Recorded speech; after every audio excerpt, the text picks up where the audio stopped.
Hello friends, नमस्कार। आप सभी को नमस्कार। सभी का वेलकम इस क्लास में। You all are welcome to this class. Confirm करें आपका ऑडियो वीडियो एक्सेसिबल है। Please confirm your audio video is accessible to you. Quickly confirm कर देंगे so that we can start the discussion for today. कर दीजिए confirm quickly.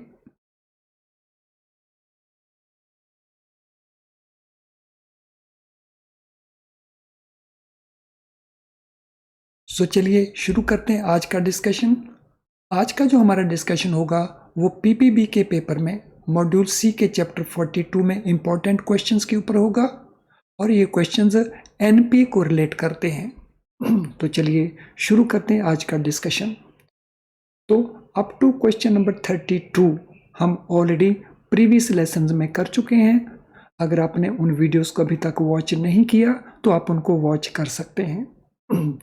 Question 33, what is requirement for internal system with regard to NPS.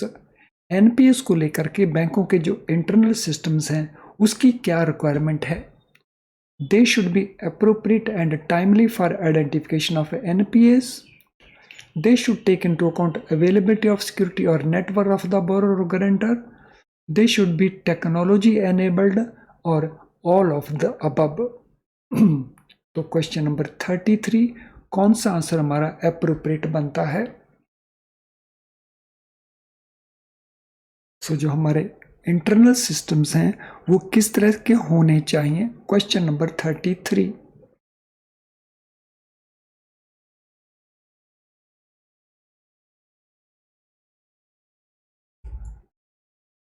So they should be appropriate and timely for identification of NPA and they should be technology enabled. तो इसमें option हमारा ए and C बनता है, not all the above. तो option will be A as well as C, क्योंकि जो B answer है ये कहता है कि एनपीए के लिए जो अवेलेबिलिटी ऑफ सिक्योरिटी और नेटवर्थ को कंसिडर किया जाना चाहिए। नो, एनपीए क्लासिफिकेशन के लिए हम कंसिडर करते हैं रिकॉर्ड ऑफ रिकवरी को। सो रिकवरी का रिकॉर्ड क्या है, इसीलिए हमारा जो आंसर बनेगा ऑल दी अबव आंसर नहीं बनेगा। आंसर हमारा बनेगा A and C are correct. What is period for an asset to be classified as a substandard after 31st March 2005? 31st मार्च 2005 के बाद जो सब स्टैंडर्ड लोन है उनका जो क्लासिफिकेशन पीरियड है वो कितना है। आउट ऑफ ऑर्डर और overdue for 90 days, less than और equal to 6 months, less than और इक्वल टू 12 मंथ्स या ग्रेटर देन 12 मंथ्स। सब स्टैंडर्ड उसका पीरियड एसेट को क्लासिफाई करने के पॉइंट ऑफ व्यू से।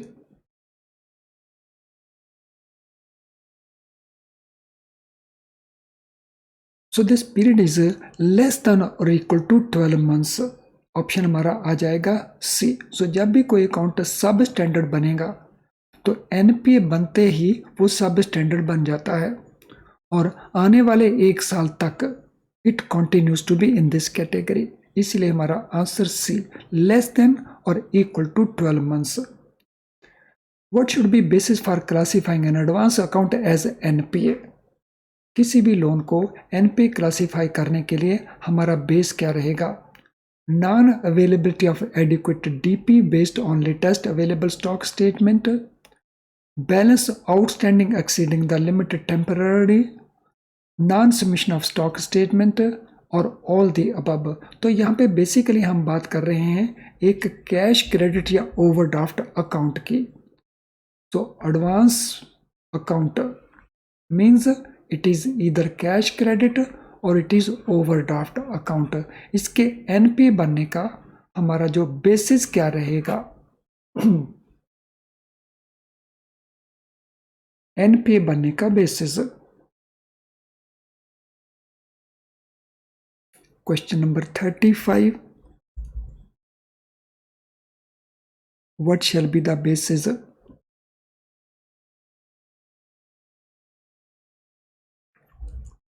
सो इसका बेसिस सारे के सारे ही रहेंगे। अगर कैश, क्रेडिट या ओवरड्राफ्ट अकाउंट में सिक्योरिटी में जो ड्राइंग पावर बनती है वो अवेलेबल नहीं है based on the stock available latest one, तो भी अकाउंट एनपीए बन सकता है। आउटस्टैंडिंग बैलेंस एक्सीड करता है लिमिट को तो भी एनपीए बन सकता है। Non submission of stock statement है तब भी एनपीए बन सकता है। लेकिन एनपीए बनने से पहले वो बनेगा आउट ऑफ ऑर्डर, और आउट ऑफ ऑर्डर बनने के बाद वो बनेगा एनपीए।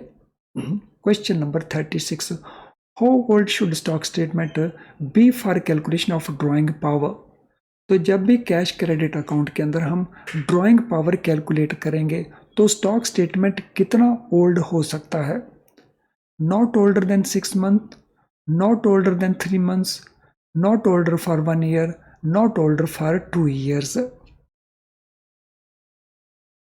तो ड्राइंग पावर होता है मैक्सिमम अमाउंट जो सैंक्शन लिमिट के अंदर विड्रॉ किया जा सकता है। तो स्टॉक स्टेटमेंट कितनी ओल्ड हो सकती है according to the rules drawing power provide करने के लिए।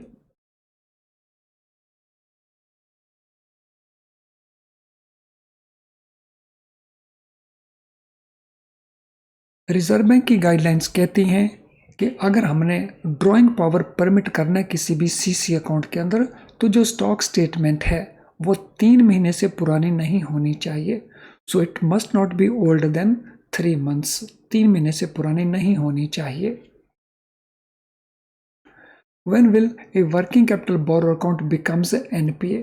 एक वर्किंग कैपिटल का बोरो अकाउंट है तो वो एनपीए कब बनता है। तो ये हमारे ऑप्शन आंसर्स हैं।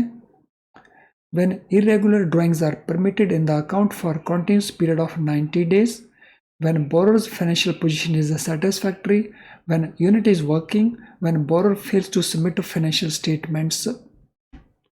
तो एनपीए कब ट्रीट किया जाएगा वर्किंग कैपिटल बोरोल अकाउंट।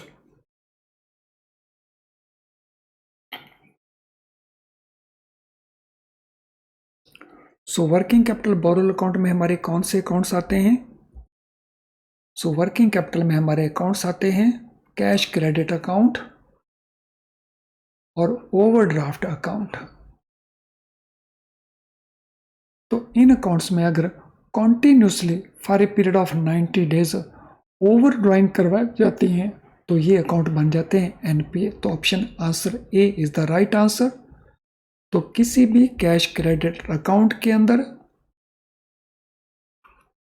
अगर इरेगुलर ड्राइंग्स हैं, irregular drawings means beyond the limit या बियॉन्ड डीपी। तो अगर लिमिट 10 लाख का है और उसके अंदर स्टॉक स्टेटमेंट के बेसिस के ऊपर drawing power for the timing 9 lakh बनती है, तो अगर बैलेंस 9 लाख को क्रॉस करता है तो then account will be treated out of order, और अगर वो कॉन्टिन्यूसली 90 डेज तक चलता है तो फिर वो बन जाता है NPA. So first day it will be out of order और 91 डेज के बाद it will B NPA. When should regular and ad hoc credit limits be reviewed or regularized? So अगर जो रेगुलर लिमिट हमने सेटअप किया है cash credit का या टेम्पररी लिमिट दिया है जिसको हम कहते हैं ad hoc limit, so cash credit account के अंदर उसको रिव्यू या रेगुलराइज कितना हो जाना चाहिए, कितने पीरियड में। Not later than 3 months from due date और date of ad hoc sanction, not later than 6 months from due date or date of ad hoc sanction, not later than 1 year from due date or date of ad hoc sanction, या there is no specific timeline। तो हमने बताना है उसको review या regularise कब हो जाना चाहिए। What is the time limit? Question number 38। तो क्या आंसर हमारा बनेगा क्वेश्चन नंबर 38 के लिए।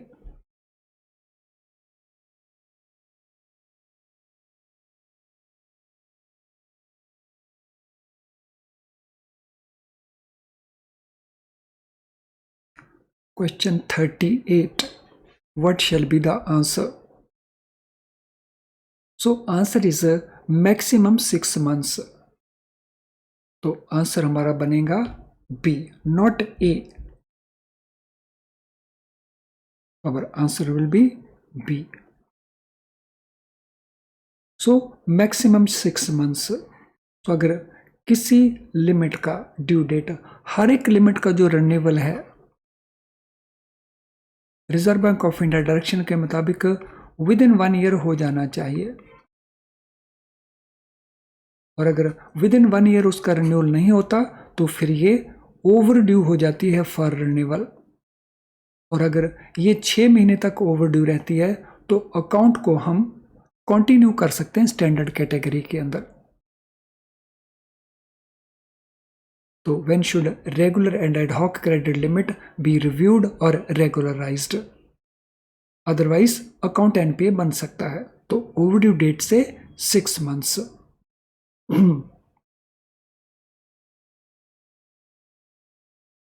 What happens if credit limit have not been renewed within 180 days? अगर हमने रिव्यू नहीं किया या रिन्यू नहीं किया क्रेडिट लिमिट को तो क्या होगा?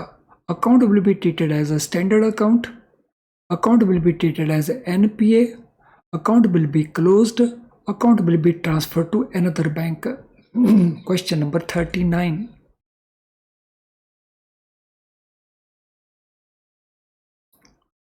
तो इस अकाउंट को ट्रीट कर लिया जाएगा एनपीए. सो किसी भी कैश क्रेडिट लोन अकाउंट में अगर लिमिट को रिन्यू नहीं किया जाता within 180 days after its due date तो ये अकाउंट बन जाता है NPA. How can a loan classified as NPA upgraded? अगर अकाउंट एनपीए बन चुका है तो उसको हम अपग्रेड कैसे करेंगे, यानी उसको हम स्टैंडर्ड कैटेगरी में कैसे क्लासीफाई करेंगे? Bye paying arrears of interest alone, by paying arrears of principal only, by paying arrears of both interest and principal, या by requesting the bank to upgrade the account. Question number 40. What is the answer? Question number 40 का answer क्या है?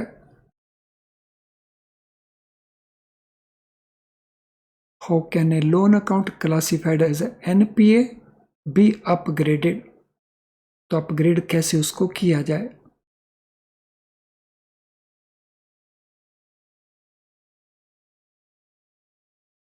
Question 40.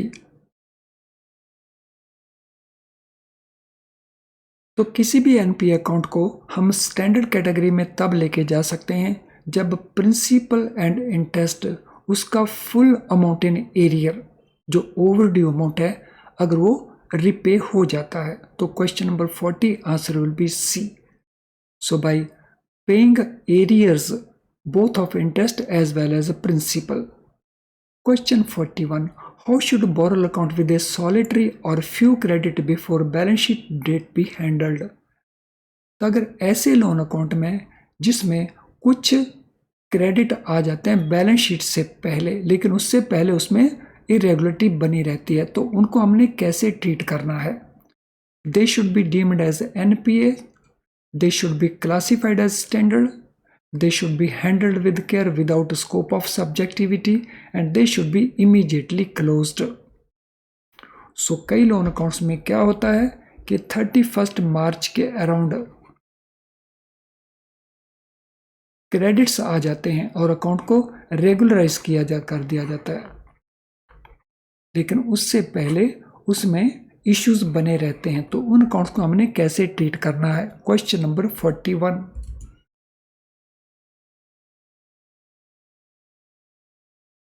So what will be the answer for question number 41?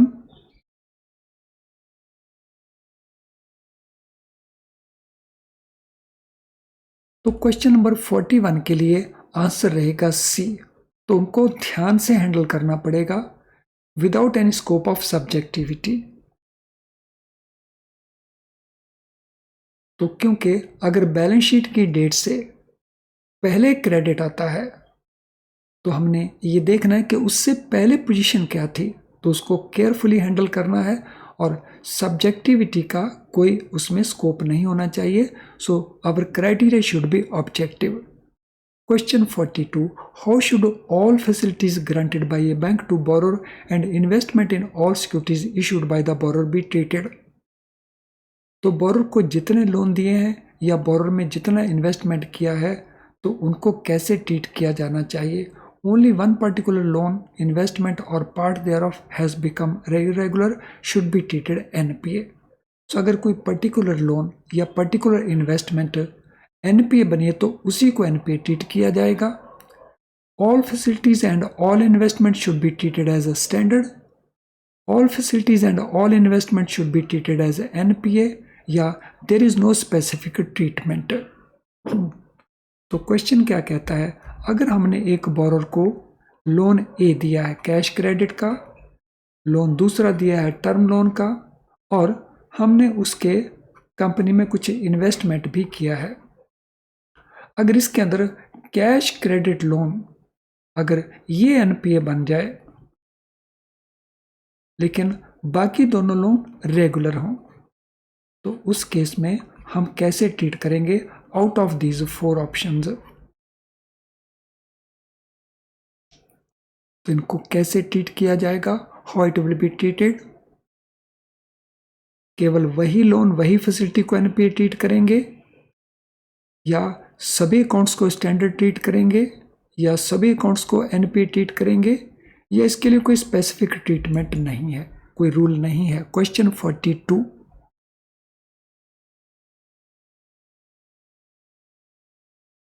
So rule क्या state करता है.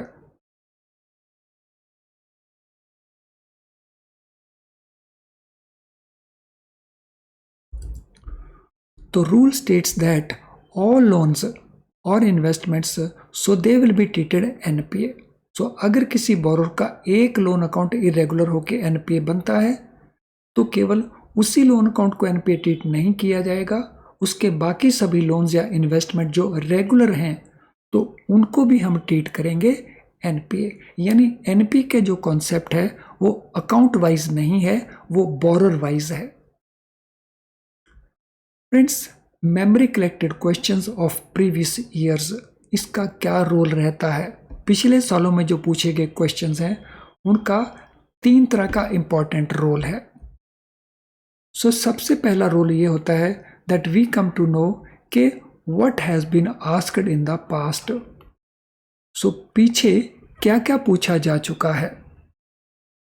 Secondly, वो कहाँ से पूछा गया है, फ्रॉम वेयर, किस मॉड्यूल से वो क्वेश्चन पूछे गए हैं, किस चैप्टर में वो क्वेश्चंस पूछे गए हैं, so that also we can understand. और तीसरा एडवांटेज जो सबसे बड़ा है वो एडवांटेज है कि उन क्वेश्चंस में से कई सारे questions as it is repeat होके आ जाते हैं.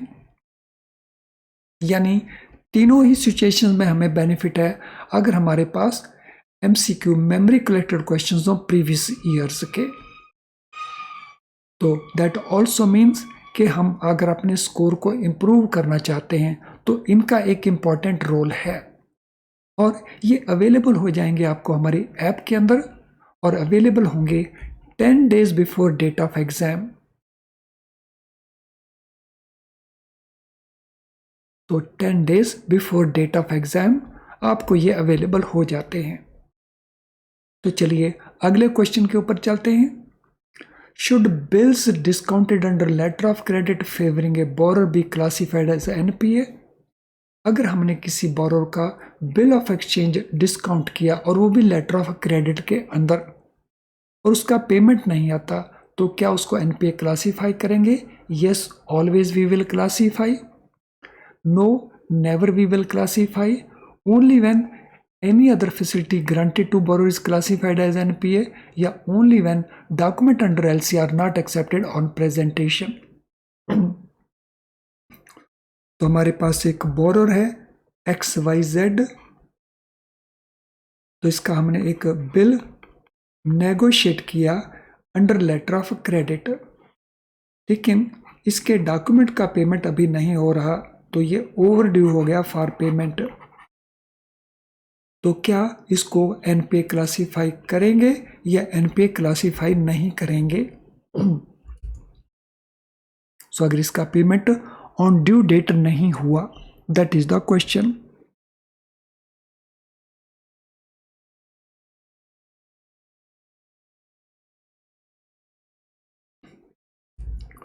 सो अगर ये लेटर ऑफ क्रेडिट के अंदर है तो फिर उस केस में only when any other facility granted to borrower is classified as NPA.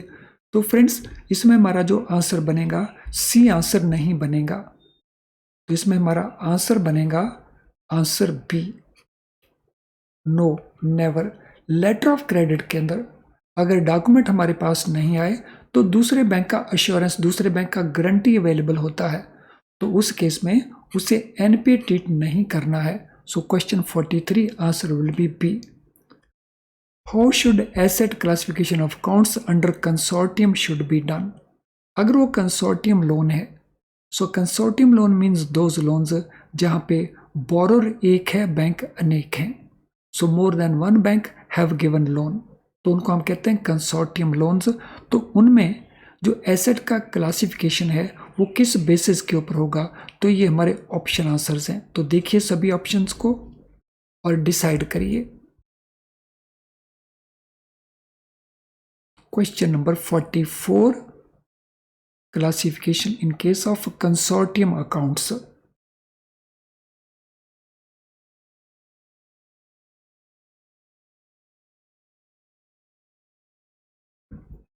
So what is the rule? So अगर वो कंसोर्टियम अकाउंट है, for example there is a borrower जिसको लोन दिया है एसबीआई ने, लोन दिया है पीएनबी ने, लोन दिया है कैनरा बैंक ने, तो उस केस के अंदर based on lead banks record of recovery, based on borrowers record of recovery, based on member bank record of recovery, या based on bank with highest share in the consortium record of recovery. So किसका record of recovery देखा जाएगा उसको classify करने के लिए? तो हर एक इंडिविजुअल बैंक का रिकॉर्ड ऑफ रिकवरी देखा जाएगा, यानी एसबीआई अपने यहाँ देखेगा कि उसकी रिकवरी सही है, पीएनबी अपने यहाँ देखेगा उसकी रिकवरी सही है, कैनरा बैंक अपने यहाँ देखेगा उसकी रिकवरी सही है। तो जिन बैंकों में वो रिकवरी सही है उनमें स्टैंडर्ड होगा, और जिन बैंकों में रिकवरी सही नहीं है तो वहाँ वो एसएमए या एनपीए होगा, यानी इंडिविजुअल बैंक का मेंबर ऑफ रिकॉर्ड रिकवरी। तो आंसर हमारा बन जाएगा सी। तो यहाँ पे हमारा आंसर ए नहीं बनेगा, और answer will be C. So individual bank का record of recovery. Let us now go to question number 45. What should banks participating in a consortium do to ensure proper asset classification in their books? तो अगर एक consortium advance है तो classification के rules को properly apply करने के लिए बैंकों को क्या करना चाहिए, क्या सुनिश्चित करना चाहिए? तो ये हमारे ऑप्शन आंसर्स हैं।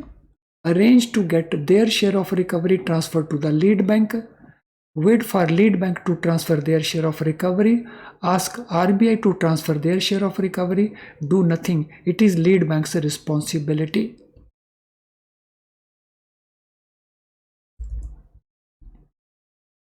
Question number 45, what will be the answer?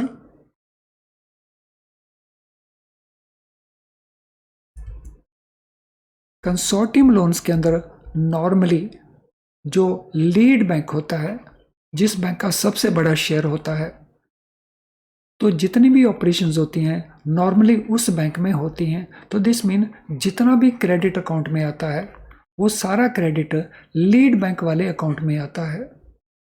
तो अगर बाकी बैंकों को अपने क्लासिफिकेशन को प्रॉपर करना है तो उनको क्या करना होगा? लीड बैंक से उनको लगातार अरेंज करना होगा कि उनके हिस्से का जो क्रेडिट है वो उनके अकाउंट में आता रहे।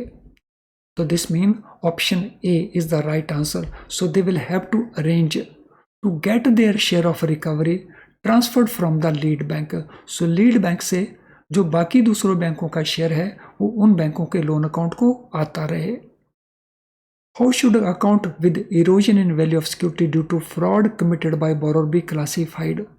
अगर किसी अकाउंट में फ्रॉड के कारण जो सिक्योरिटी है वो इरोड हो जाती है, वो समाप्त हो जाती है, तो उस अकाउंट का क्लासिफिकेशन कैसे किया जाएगा? As a standard loan, as a sub standard loan, as a doubtful loan और एज लॉस लोन। तो erosion in value of security because of fraud committed by the borrower, तो उसको कैसे ट्रीट करेंगे? Question number 46।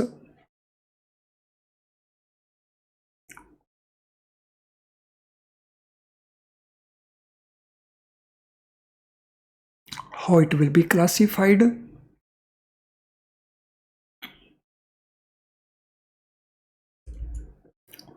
तो इसको classify किया जाएगा एज लॉस एसेट। लेकिन एक बात का ध्यान रखना है, ये इरोजन कितना परसेंट हुआ है, दिस इज इंपॉर्टेंट। तो अगर ये इरोजन मोर देन 90% हुआ है ऑफ आउटस्टैंडिंग बैलेंस, तो फिर हम इसको लॉस ट्रीट करेंगे। तो इस बात का ध्यान रखना है, लॉस ट्रीट करने के लिए जो इरोजन है वो मोर देन 90% होना चाहिए। Let us now go to question number 47.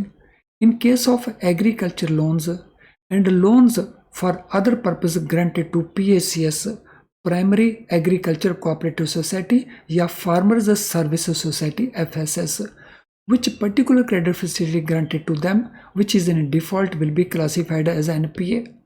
अगर हमने लोन दे रखा है PACS को या FSS को, तो उसके अंदर एक पर्टिकुलर फैसिलिटी अगर उसमें डिफॉल्ट आता है तो लोन का क्लासिफिकेशन कैसे किया जाएगा? All credit facility given to them will be classified as NPA.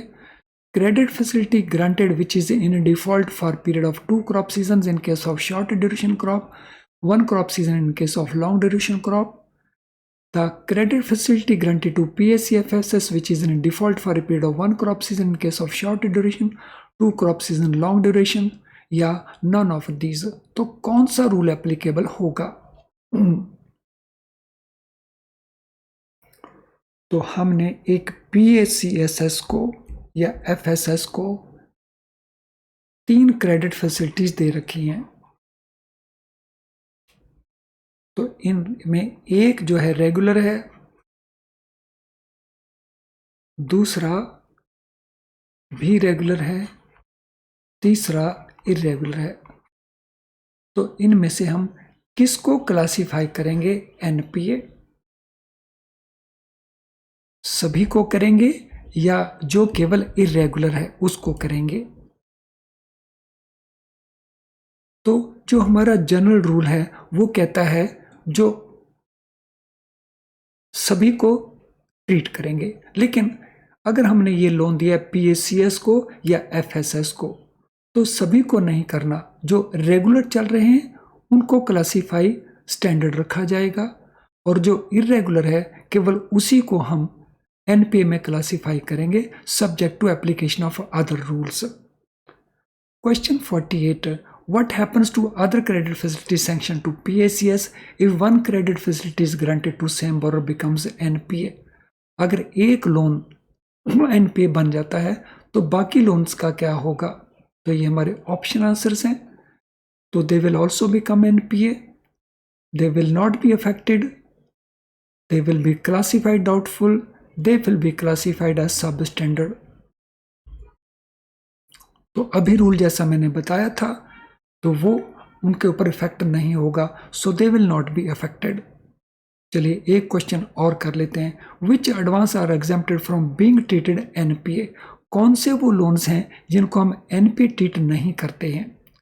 Loan against gold ornaments and government securities, loan against term deposit NSC eligible for surrender, या IVP, KVP and life policy, या loan against housing और loan to commercial properties. तो किन accounts को हम NPA treat नहीं करते हैं? Question number 49।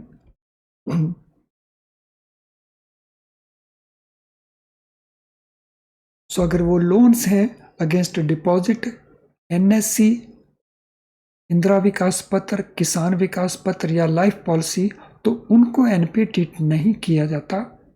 लेकिन कब उनको ट्रीट नहीं किया जाता एनपीए? जब उनके अंदर जो वैल्यू ऑफ सिक्योरिटी है that is greater than outstanding balance. चलिए फ्रेंड्स, आज के सेशन को यहीं पे वाइंड अप करते हैं। आज के सेशन से रिलेटेड अगर आपका कोई क्वेश्चन हो तो इस वीडियो लेसन का जो कमेंट बॉक्स है तो आप अपना क्वेश्चन कमेंट बॉक्स में टाइप कर सकते हैं। और इसके अलावा अगर आपकी कोई और क्वेरी है तो उसके लिए आप हमें इस ईमेल आईडी के ऊपर अपने मैसेज को पोस्ट कर सकते हो, या हमारी ऐप का जो मैसेज बॉक्स है तो वहाँ पे भी अपने मैसेज को पोस्ट कर सकते हो, and we will suitably reply and help you. चलिए फ्रेंड्स, आज की क्लास को हम वाइंड अप करते हैं। Thank you, all the best.